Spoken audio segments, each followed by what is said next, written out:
Last time we spoke about your inner flame, the light within you, and the shadows that rise to cover it.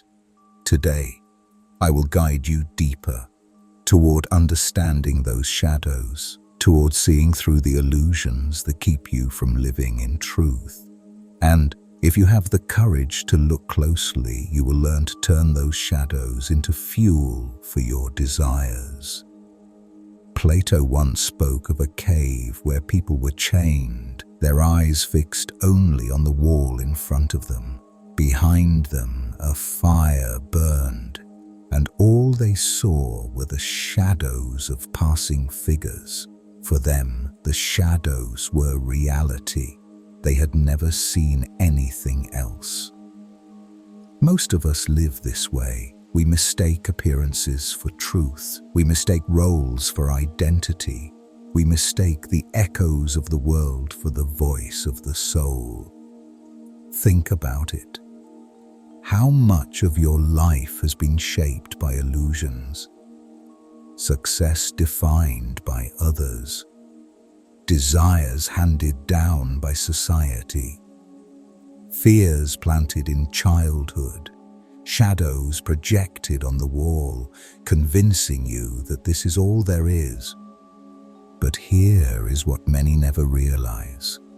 Your flame and your shadows are not enemies. They exist together. The darkness does not extinguish the light. It gives it shape. Without shadow, there is no depth. Without challenge, there is no growth. It is in the darkest places that the flame often shines the brightest. When one prisoner in Plato's story finally escaped, he was blinded by the sun. The truth hurt. Yet slowly, his eyes adjusted, and he saw reality for the first time. The shadows were only illusions. So too it is with you. When you question your assumptions, when you turn away from the wall of shadows, the light may sting at first. But then comes clarity. And once you glimpse the truth, you can never again live satisfied with illusions. This is where our journey begins, breaking the illusions that cover your flame and learning how even shadows can lead you back to light. But not all illusions come from the world around you. Some of the most powerful illusions are the ones you create yourself. Every day you wear masks. At work you wear one, at home another, with friends a different one still. These masks are not lies, they are roles, small performances meant to keep peace, to gain love, to survive. But the danger begins when you forget that the mask is not you. Carl Jung called this the persona, the face we show the world to protect what's beneath. But behind it lies the self, the flame, untouched, unbroken, eternal. Think about it. How often have you smiled while in pain? How many times have you agreed when your heart screamed no? How many times have you played the part that others expected, afraid of what would happen if you didn't? The mask feels safe, but safety is not freedom. And in time, even you begin to believe the mask.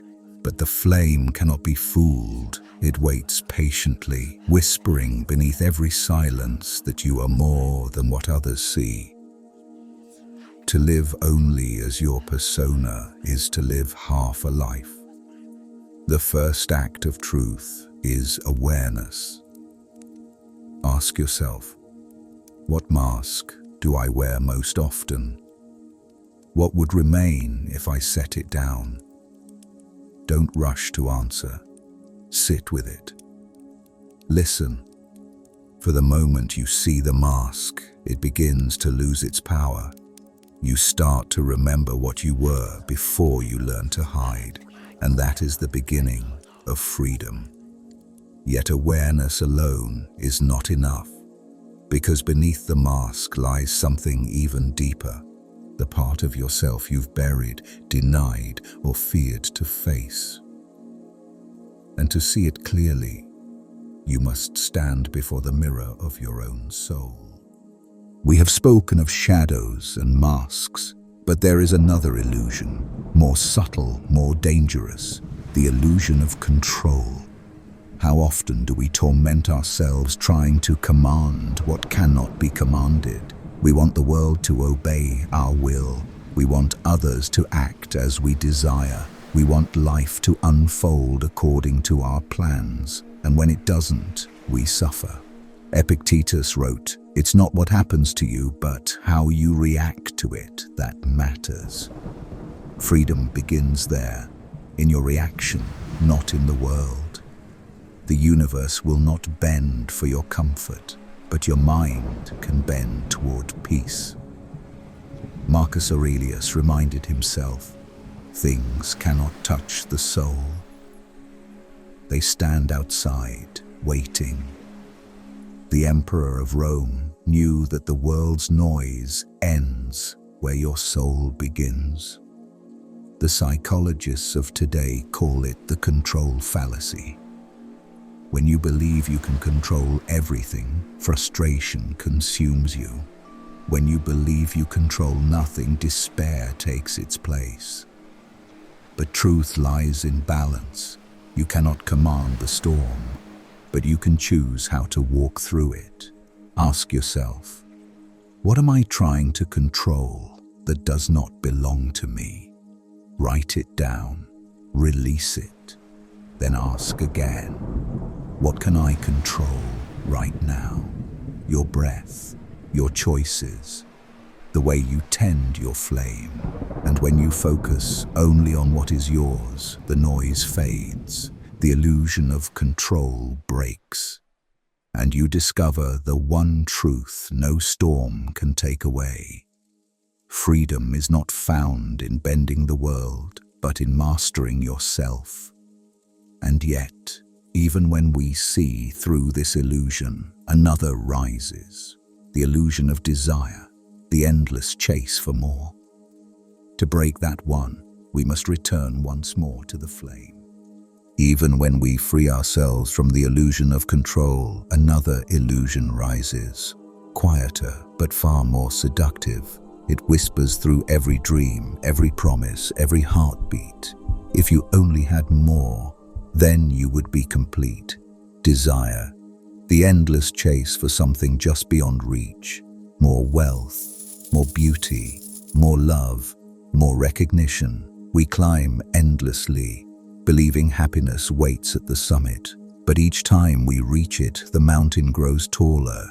Seneca warned, to be everywhere is to be nowhere.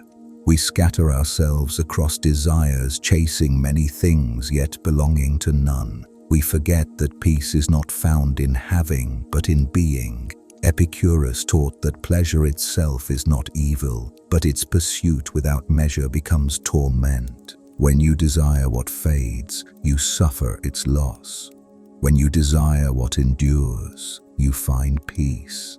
The Dhammapada says, from craving springs grief, from craving springs fear. For one who is free from craving, there is no grief.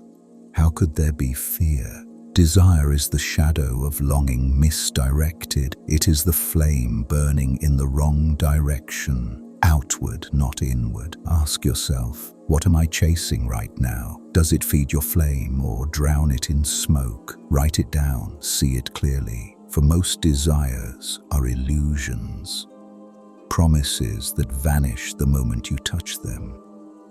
But not all desire is false. The flame itself is a desire, the longing to awaken, to create, to rise toward truth. When your desire turns inward, from chasing to becoming, it transforms into strength. So, the question is not whether you should desire, but what you should desire. Will you chase the flicker of illusions, or the fire that never dies. And once you learn to choose rightly, desire no longer binds you. It becomes your ally, your guide. And when the illusions of desire fall away, you find yourself standing before the mirror of truth, where only the real remains. Desire fades, control slips away, the masks crack, and when all illusions fall, what remains is the one thing most people fear to face: themselves. The world goes silent here. No noise, no distraction, no applause. Just you. And the reflection staring back. Carl Jung wrote, "Until you make the unconscious conscious, it will direct your life, and you will call it fate." Most people live that way, controlled not by truth, but by unseen fears, forgotten wounds, buried voices from the past. They think they are choosing, but it is the shadow choosing for them. The inner mirror reveals this. The anger you deny, the jealousy you bury, the fear you disguise. These shadows do not vanish when ignored. They grow, quietly shaping your path until you no longer recognize yourself. But the mirror is not your enemy. It is your teacher. It reflects not to shame you, but to free you. For the flame does not shine in spite of the darkness. It shines through it. Ask yourself, what part of me do I hide from the world? What part of me do I hide even from myself? Write it. Speak it. Bring it into light. You will not be destroyed by your darkness. You will be defined by how you face it. The Stoics did this each night. Marcus Aurelius would look inward and ask, where did I act against my principles? Where did I fall to weakness? He understood that reflection is not judgment, it is purification. When you finally face your reflection, something shifts.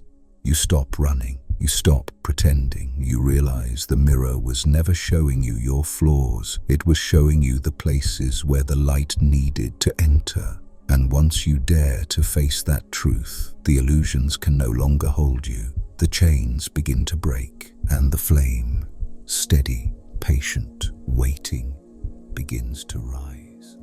Illusions are not harmless. They are the chains we carry without knowing, the invisible prisons we build with our own thoughts.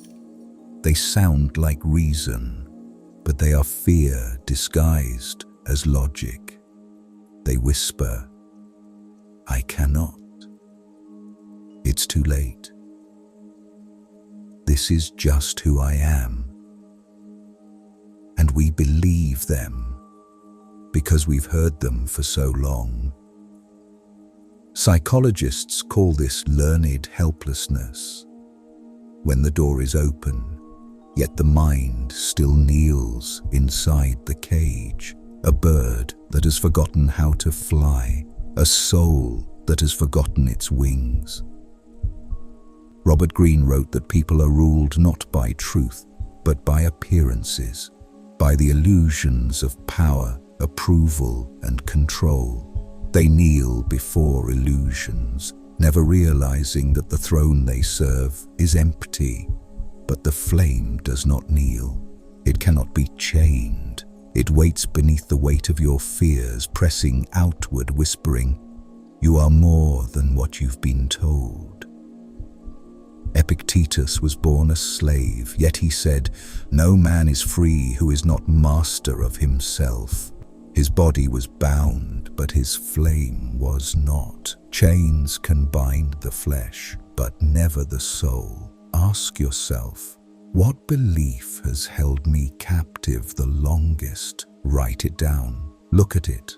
Then ask, is this truth or illusion? Every chain begins to break the moment you question it. Every illusion loses power when seen in light. And when the chains shatter, you feel it, not as noise, but as silence, a peace that comes from remembering you were never meant to crawl. You were born to rise, and as you stand unchained, you will see the world differently. The same light that once blinded you now guides you. The same fire that once frightened you now burns for you. Because in truth, the flame was never imprisoned, only your belief that it was. And as the final links fall away, you are ready to walk in the world not as a prisoner of illusion, but as the flame itself. The shadows have been faced. The masks have fallen, the chains lie broken at your feet, and now, beyond illusion, the flame rises in its true form. All along, it was never the world that held you. It was never your fears, your past, or the opinions of others. These were ghosts, illusions that vanished the moment you looked them in the eye. The flame, your essence, was waiting beneath it all, silent, steady, unmoved. This is the flame beyond illusions. It does not burn for approval. It does not flicker for comfort. It burns as truth itself, the eternal spark within all things. Heraclitus called the soul a self-increasing fire. Jung spoke of individuation, the reunion of what was lost. The mystics said the same in their own language. Enlightenment is not becoming more. It is removing what was never you. Now the question is no longer about seeing through illusions. It is about living beyond them. To walk through the world unmasked. To act not from fear, but from clarity. To live not as a seeker, but as the flame itself. Ask yourself, if I no longer served illusions, how would I live? How would I love? What would I create?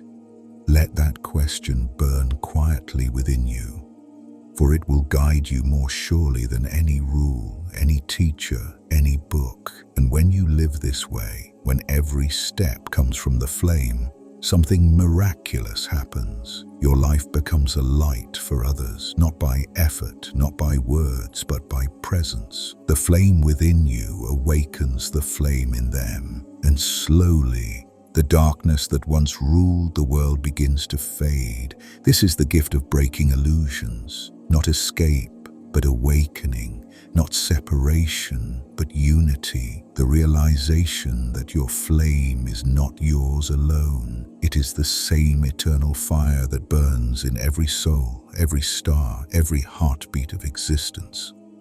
And though illusions will return, as they always do, you will never again mistake them for truth.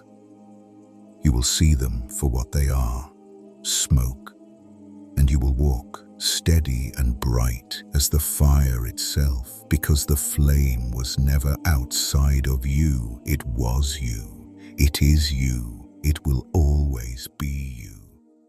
And so, the masks lie broken. The chains are dust.